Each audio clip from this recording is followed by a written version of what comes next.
19. She stood up from the toilet, flushed it, and went into the anteroom. The soul trembled in her body, her naked, spurned body. She still felt on her anus the touch of the paper she had used to wipe herself.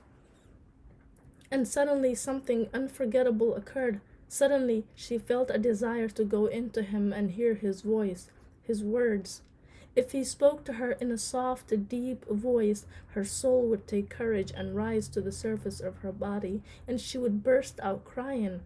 She would put her arms around him the way she had put her arms around the chestnut tree's thick trunk in her dream.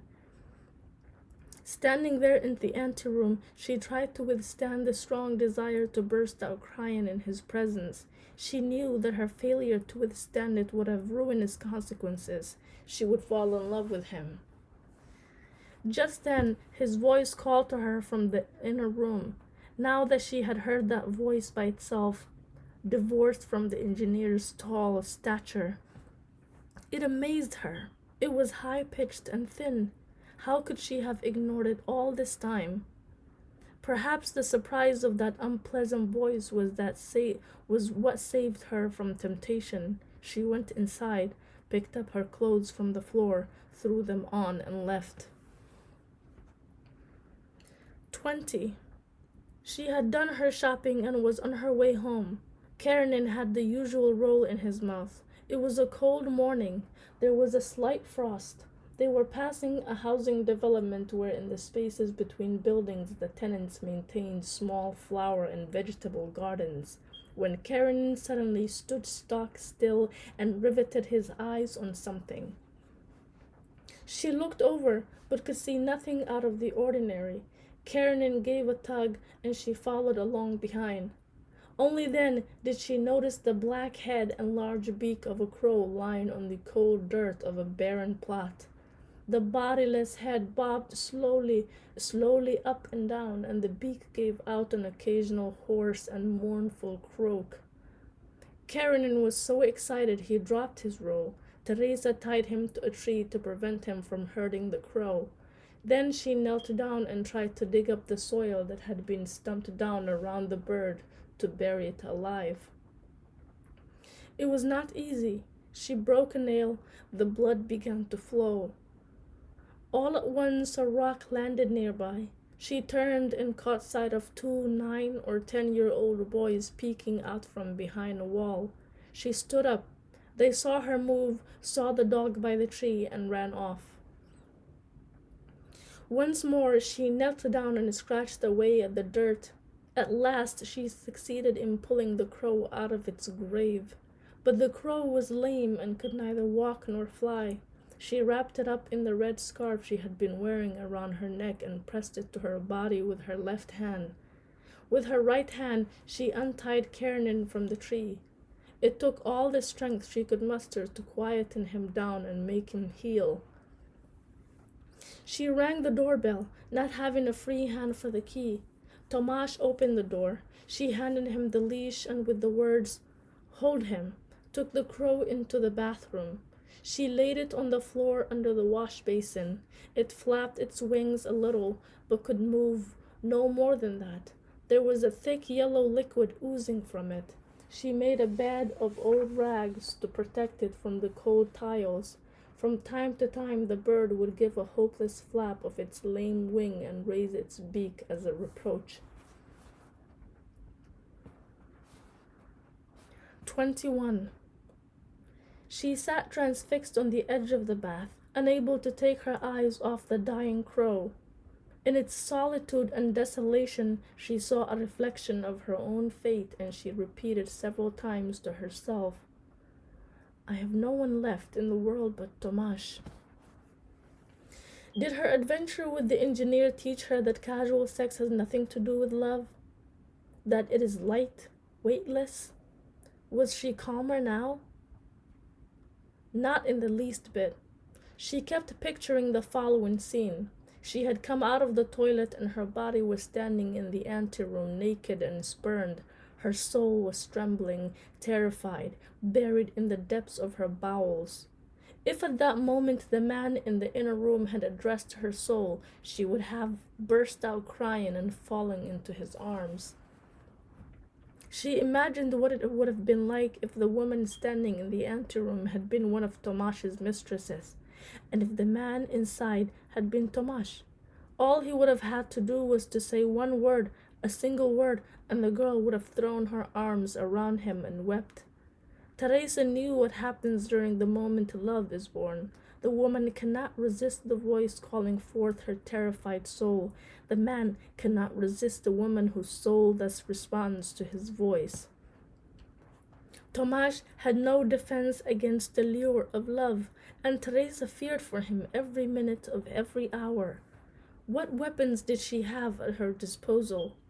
None but her fidelity, and she offered him that at the very outset, the very first day, as if aware she had nothing more to give. Their love was an oddly asymmetrical construction. It was supported by the absolute certainty of her fidelity, like a gigantic edifice supported by a single column. Before long, the crow stopped flapping its wings and gave no more than the twitch of a broken, mangled leg. Teresa refused to be separated from it. She could have been keeping vigil over a dying sister. In the end, however, she did step into the kitchen for a bite to eat. When she returned, the crow was dead.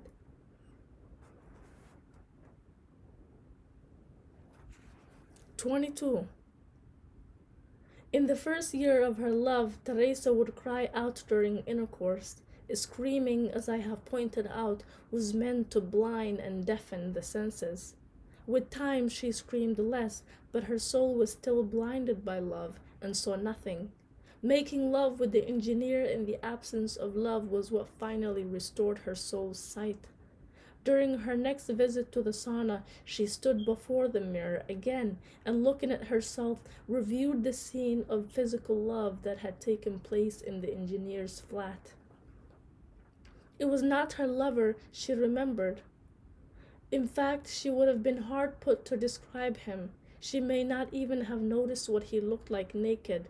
What she did remember, and what she now observed aroused in the mirror, was her own body, her pubic triangle and the circular blotch located just above it.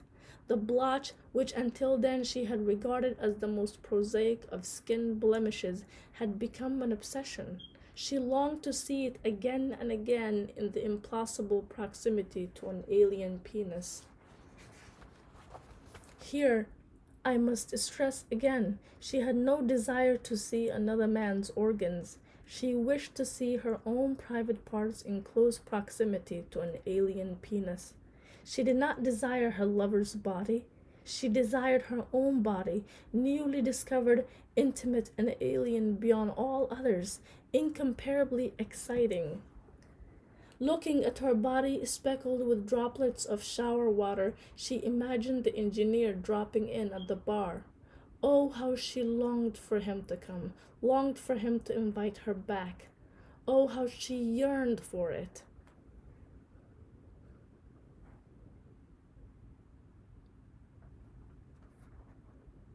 "23.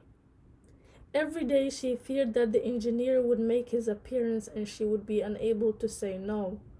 But the days passed and the fear that he would come merged gradually into the dread that he would not. A month had gone by, and still the engineer stayed away. Teresa found it inexplicable. Her frustrated desire receded and turned into a troublesome question. Why did he fail to come? Waiting on customers one day, she came upon the bald-headed man who had attacked her for serving alcohol to a minor. He was telling a dirty joke in a loud voice. It was a joke she had heard 100 times before from the drunks in the small town where she had once served beer. Once more, she had the feeling that her mother's world was intruding on her. She curtly interrupted the bold man. "I don't take orders from you," the man responded in a huff. "You ought to thank your lucky stars we let you stay here in the bar." "We? Who do you mean we?" Us, said the man, holding up his glass for another vodka. I won't have any more insults out of you. Is that clear? Oh, and by the way, he added, pointing to Teresa's neck, which was wound round with a strand of cheap pearls. Where did you get those from? You can't tell me your husband gave them to you. A window washer. He can't afford gifts like that. It's your customers, isn't it? I wonder what you give them in exchange. You shut your mouth this instant, she hissed.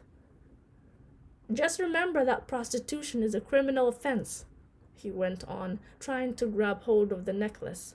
Suddenly Karen jumped up, leaned his front paws on the bar, and began to snarl.